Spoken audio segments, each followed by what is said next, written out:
In this video today, I want to take just a couple of minutes to talk about making apologies. Because if you're anything like me, the way that you will have learned how to make an apology will have been told to sit down and say you're sorry. And I would have done it something like, I'm sorry. I would have then been instructed to say, now say it like you mean it. Which, let's face it, that is not a meaningful apology. That is just teaching someone the words sorry.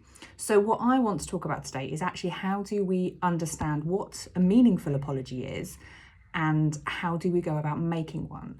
So for me, the first thing we have to acknowledge if we're making an apology is that we have done something wrong.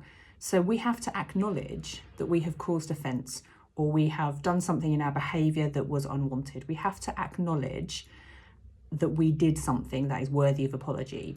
And for me, that really is the very first step, because if you don't think you did something wrong, then quite frankly, what are you making an apology for? Because you shouldn't apologise if you don't acknowledge that you've done something wrong. You need to go away and think about it and either, take the time to realise what it is you did that upset somebody else or offended someone, or don't apologise for it, own it, right? So the first thing is acknowledge that you have caused offence. Then the next thing is accept responsibility. Like, it's not just taking, I'm sorry if you were offended. No, it is, I'm sorry that I offended you. Accept responsibility for the thing that you did. If you're going to own it properly. And then the third thing is to express regret. And I mean genuinely, because if you've done the first two steps and you've thought about, actually, I am the person that did this thing wrong, it's my responsibility that this thing happened, you should express regret for that and genuinely sit in your own discomfort to express that to somebody else. Because otherwise, if you don't know what you're apologising for and you aren't sorry for it, it's not an apology, is it?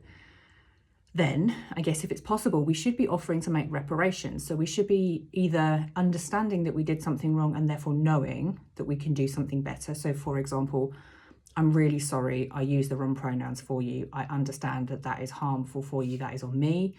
I apologise. I will do better. Okay, we can't rewind the clock. We can't undo the thing that we did, but we know that we can do differently going forward.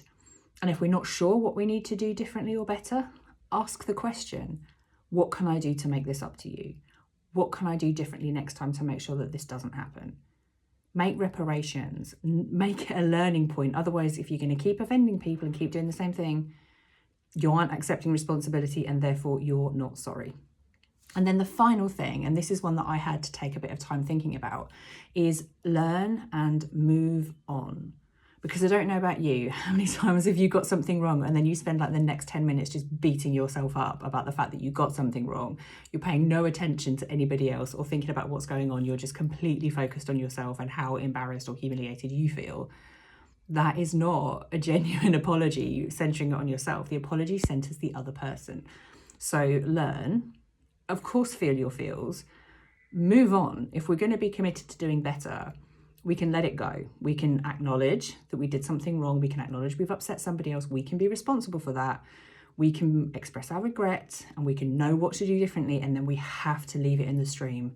We have to just get rid of it, step over that and move on. Don't make it about you going forward. And that, I think, really, for me, are the top steps. The top was that five steps for making a good apology. And I think if we stick to those, that is a good way of really making something meaningful and moving forward. What do you think? What would you add? What else do we need to see to make something meaningful when it comes to apologies? Let me know.